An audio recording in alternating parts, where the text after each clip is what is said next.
저는 법무법인 로앤모 대표 변호사 이지훈이고요.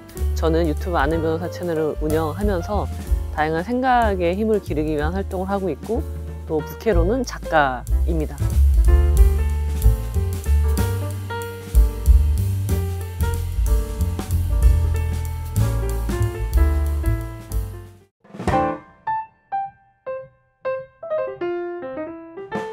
이혼의 결정적인 사유는 하나밖에 없어요.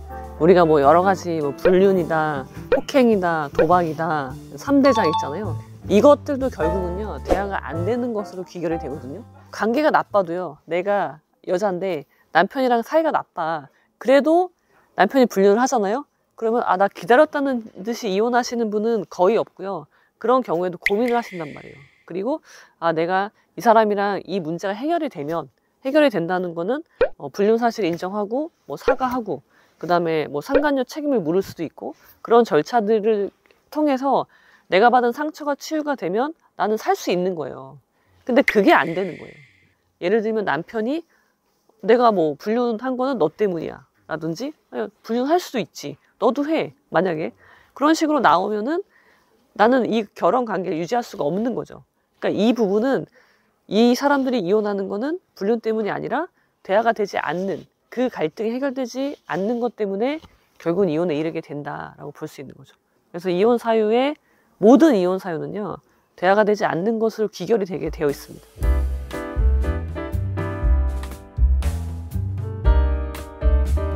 보통은요, 저희가 이혼 사건만 하진 않아요.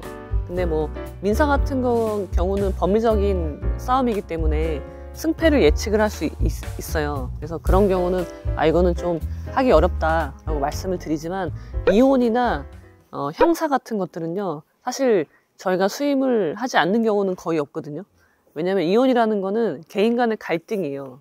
여기는 법리적인 게 없어요. 그냥 내가 싫은 거예요. 그러니까 이 혼인은 계약인데 굉장히 일신전속적인 계약이라고 하거든요.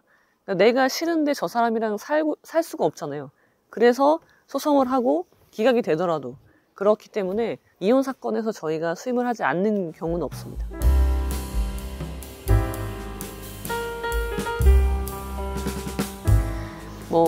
사실 이혼이라는 건요, 핵심은 재산 분할이거든요. 청산이란 말이에요. 그래서 이미 파탄이 났는데 재산을 가지고 있는 쪽에서 재산 분할 해주지 않는 유일한 방법은 이혼 안 하는 거예요. 그러니까 이혼을 안 하겠다, 그런 식으로 나오는 경우가 많거든요. 종종 있거든요. 그런 경우들이 제가 했던 사건 중에서는 좀 까다로운 사건들이라고 볼 수 있고요. 그리고 재산을 계속 빼돌리는 거죠. 오랜 기간 동안 시간을 두고 조금씩 재산을 빼돌리는 경우들, 그런 게 이제 가장 힘든 것 같습니다.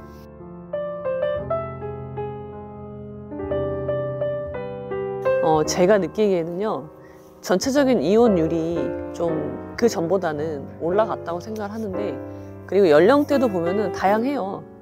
황혼 이혼만 특별히 늘어났다고 생각하지는 않는데, 그 원인은 모든 연령대에서 이혼의 타이밍이 조금씩 빨라졌다. 많은 경우에는 우리는 아직도 이혼을 터부시하기 때문에 이혼을 안 하려고 한단 말이에요. 그래서 여러 번 참고, 그러니까 예전에는 5번 참고 더 이상 못 참겠다, 이혼을 해야 되겠다라고 한다면, 지금은 그게 한 3번, 4번 정도로 이제 앞당겨졌다고 볼 수 있을 것 같아요. 그리고 예전에는 사람들이 이혼을 하지 않기 위한 사유를 만들어요. 그러니까 명분이죠. 내가 너무 힘들지만 내가 이혼하지 않는 사유를 만드는데, 그중에 대표적인 게 아이들이 어려서, 그리고 아이들이 커도, 아이들이 성인이 돼도 대학교 졸업하면, 그리고 졸업하면 또 결혼하면 또 아이 나면, 그렇게 하다 보면 내가 이제 나이가 들잖아요. 그러니까 그때 나오는 게 내가 이 나이에 무슨 이혼이냐 라고 하는 거예요. 그러니까 일맥상통하는 거예요. 처음부터 내가 문제를 회피하기 위한 방법으로 여러 가지 이혼을 하지 않기 위한 명분을 계속 만든 것이 이제는 내가 이 나이에 무슨 이혼이냐라고까지 오게 되는데, 이제는 그렇게 생각하지 않는 거죠. 그리고 사실 그게 맞고요. 만약에 내가 내일 죽어, 1년 뒤에 죽는다면 지금 그 남은 시간이라도 자유롭게 살고 싶은, 그러니까 나답게 참지 않고 그렇게 살고 싶은 마음이 드는 게 당연한 거고, 이제 그렇게 결정하시는 분들이 많아지는 것 같아요. 뒤늦게 이혼하시는 분들이 그러면 좀 더 빨리 이혼할 거라고, 이혼할 할 걸이라는 후회를 할까요? 네. 제가 상담했던 대부분의 황혼이혼이라고 할 수 있는 60대, 70대 분이라고 할 수 있을 것 같은데 그분들은 정말 참다 마지막 순간 보통 황혼이혼 언제 하냐면요. 내가 참았잖아요. 한 30년을 참았어. 그러면은 참는 데는 그래도 희망이 있으니까 참는 거예요. 내가 이 정도 나이가 되면 내가 60대가 되면 70대가 되면 그래도 이렇게 살 수 있겠지 라고 생각하는 것이 있는데 그게 안 되는 거죠. 예를 들면은 남편이 폭력을 행사했어. 근데 나이 들면 나아지겠지 하면서 참은 거예요. 근데 내가 70이 됐는데도 나를 때리는 거예요. 더 이상 참을 수 없는 거거든요. 이제 그런 경우에 황혼 이혼을 선택을 하게 되는 거죠. 그래서 그분들이 상담할 때 하시는 말씀은요. 더 빨리 이혼할 걸. 그렇게 대부분은 그렇게 생각하시죠.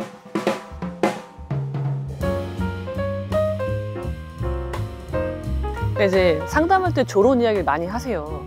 조론을 하면 안 되겠느냐라고 이야기 하시는데 이것도 역시 하나의 명분이에요. 그러니까 저 사람과 관계가 해결이 안 돼. 문제가 해결이 안 되는 거예요. 너무 괴로운데 이혼은 못 하겠고 그럼 조론이라는 걸 해보자 라고 하는 거니까 역시 또 다른 회피예요. 조론한다고 해서 문제가 해결되지 않거든요. 결혼이나 이혼은 민법에 나오지만 조론은 법적인 개념이 전혀 아니고 어떻게 보면 민법에서 정하고 있는 혼인 관계가 전혀 아닌 거죠. 별거와 조론을 구분하거든요. 제가 생각할 때 조론과 별거의 가장 큰 차이점은 이성을 만나냐 안 만나느냐에 있어요. 별걸 하지만 역시 정조 의무가 있는 거죠. 근데 조론이라고 굳이 표현을 하는 건 그 정조 의무에서 해방되겠다. 그러니까 내가 다른 이성을 만나겠다라는 그 부분에 대한 합의가 별도로 있으면 우리가 조론이라고 하거든요. 근데 제 생각은요. 조론은 매우 비겁한 행동이다. 문제를 해결하지 않을 뿐더러 조론을 하고 다른 이성을 만나도 그 이성한테는 역시 불륜이 된단 말이죠. 그래서 나 혼자 나랑 배우자와의 관계에서 깨끗하더라도 상대방 내가 만나게 될 그 이성한테는 역시 부정행위가 되는 거라서 매우 부정하고 비겁한 행동이라고 생각을 합니다. 그리고 조론을 한다는 건요.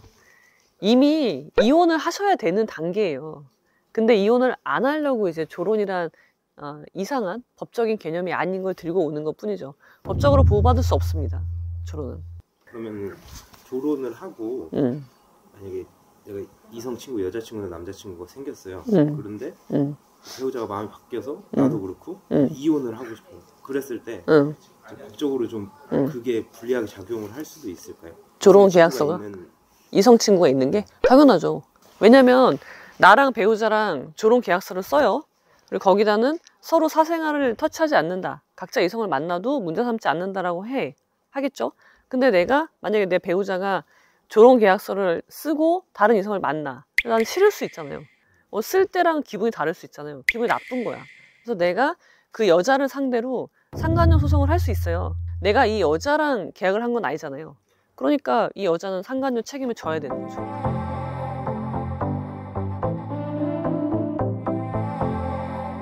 저는요 사실 도덕이란 말을 좋아하지 않아요. 왜냐면 도덕은요 되게 추상적이거든요. 어디까지가 도덕인가? 그러면은 사실 도덕적이라는 기준은 서로 다르고 그래서 도덕이란 말은 좋아하지 않고요. 그 대신 사리라는 말은 좋아해요. 사리. 그러니까 법은요 우리가 인간이라면 당연히 해야 되는 것의 최소한이에요. 그래서 기준이 법은 아니고 그렇다고 도덕은 아니고 그 가운데 있는 사리라는 게 있어요. 합리적이고 사리 분별에 맞게 행동을 해야 되는 거죠. 그래서 이 사리라는 것이 무엇인지 알아야지 내가 나답게 설 수 있고 그리고 상대방도 사리에 맞게 평가해야 돼요. 그래야지 결혼도 잘할 수 있고요.